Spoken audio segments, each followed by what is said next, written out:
மக்களே, இன்றைக்கி நம்ம வந்து சேமியாவில் வந்து நூடுல்ஸ் மாதிரி ட்ரை பண்ண போகிறோம். இதுக்கு தேவையான வெஜ்ஜீஸ் எடுத்திருக்கேன்.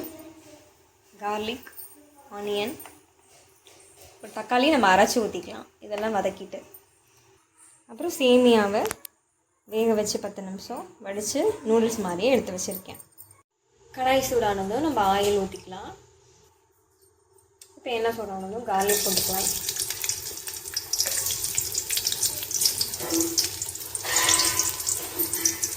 ஆனியன் போட்டுக்கலாம். ஆனியன் வதங்கினதுக்கப்புறம் நம்ம கேரட், பீன்ஸ், கேப்சிகம் போட்டுக்கலாம்.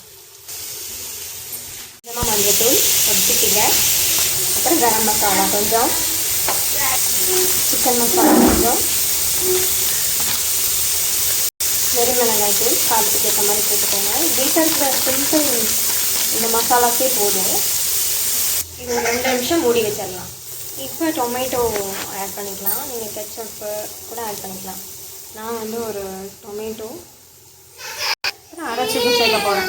இப்போ நம்ம இதை 5 மினிட்ஸ் மூடி வச்சிடலாம். இப்போ நம்ம சேமியாவை சேர்த்துக்கலாம். சூப்பராக நூடுல்ஸ் ஸ்டைலில் சேமியா ரெடி பண்ணியாச்சுங்க. இது உண்மையிலேயே நல்லாயிருக்கு. இதுமாதிரி சேமியா பிடிக்காதவங்க கூட இப்படி செஞ்சு சாப்பிட்டு பாருங்கள். செஞ்சு பார்த்துட்டு எப்படி இருக்குன்னு சொல்லுங்கள்.